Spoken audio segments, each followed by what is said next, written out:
说出来你可能都不相信，外国人也有可能为了稳定的编制而选择在澳洲做老师。今天呢，我们给大家采访到的是来自堪培拉大学教育学院的一线老师丹坎教授。丹坎教授此前是莎士比亚研究的博士学者，但是他也曾经一度为一份稳定的工作选择做了澳洲中学老师。他当时究竟是怎么想的？在澳洲做老师究竟是一个什么样的职业？我跟丹坎教授的采访时间非常长，长达3个小时，所以有非常多精华的内容我实在是不舍得删，最后保留了依然接近50分钟的内容，我给大家高光的重点裁剪成了19个片段。所有关注澳洲教师类留学移民的小伙伴，我的这个合集都非常值得你们全部看完。那么下面我们就开始吧。 Hi, Danton. Nice to meet you. I'm Jessie from Koala Link. Hello, Jessie. Very happy to have this opportunity to have an interview with you. My pleasure. I'm very honored to be here. Can you please introduce yourself to our audience? Sure. My name is Duncan Driver, and I'm an Associate Professor of Teacher Education at the University of Canberra. In addition to that, I'm also a Program Director for a course that we offer collaboratively with a Chinese university, Hangzhou Normal University. That is a Master of Educational Leadership and Management.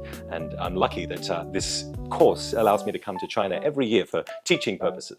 首页找到我，了解更多澳洲、新西兰留学移民资讯。 So, can I assume that you know a lot about Chinese parents and students? I would never claim to know a lot about anything in China, but I'm a keen and enthusiastic learner about all elements of China and its people. And you are happy to help them. Absolutely. Anything I can do. Can you tell our parents and students more about personally of your background? Oh, sure. Well, I began my career as an academic, but at a different university. And I was a lecturer in English literature with a focus on William Shakespeare. Oh, wow. That was my area of expertise, and I did that for around 5 years. But for a combination of reasons, I ended up doing a teaching qualification so that I could be allowed to teach in a high school setting. And then I spent 5 years as an English teacher at a Year 11 and 12 college. So in Australia, college means the final 2 years of high school. Yeah. It doesn't mean university. Yeah. And then after those 5 years, I ended up coming back to academia, back to a university, but in teaching as my discipline rather than literature, where half of my identity is in teaching, half is in literature, and I try and bring these together and how to teach literature at the University of Canberra. Wow, that sounds amazing. And some of our students have a very similar background. They do literature back in China, in Chinese literature or English literature or some other language literature. Then why did you choose to enter the teaching sector? I suppose the most obvious answer to that question is stability of employment.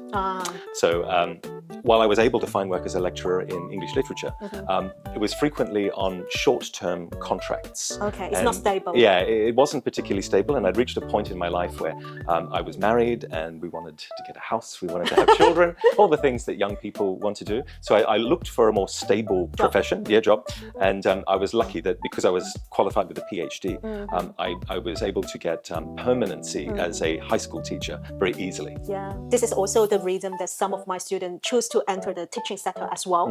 They will find it that this career is more sustainable in Australia. Do you agree? I do. I think that teaching, especially in a school context, is a very stable form of employment.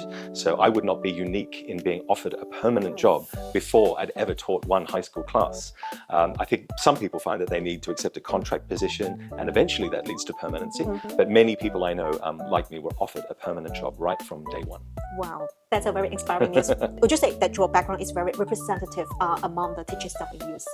Yes, I think a lot of my colleagues in the Faculty of Education at UC have a background in classroom teaching, and that will range from people who came through early childhood centres and preschool settings to people teaching in primary schools to people like me who taught in high schools. And a lot of them, like me, started working on a casual basis at the university, tutoring in subjects that other academics were convening and administering.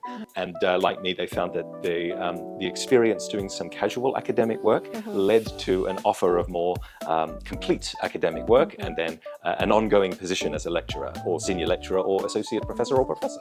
Okay. Can I say that they at least have a hands-on experience before they become a university lecturer, or they might probably acting as an university lecturer role with some casual job still in the industry? Yes, a good question. I think there are people in my faculty who have had no experience in a school working as a teacher, and their research tends to be in other areas like community education or education policy, or comparative international education. But I would say most of the academics have some background in a school somewhere, even if it's many years ago. And one of the good things I think about the University of Canberra and the way its teaching courses are designed is that it gives people like me very regular, ongoing contact with what's happening in schools. Yes. It can sometimes be the case that, the more an academic is in an academic role, the Yeah. further back in time Yeah. their experience of school is. But we're lucky in that we have many different opportunities for regular contact in schools. I find that the students who are studying teaching courses probably respect and value the perspective of those with more recent classroom experience, maybe even over some of the professors who have more illustrious academic careers. I think they like the currency of skill and knowledge, and that's what they respond to. That's what they want from our courses. Yeah, they want to learn and they can practice immediately after graduation. That's right. 澳新留学移民，记得找考拉联合哦。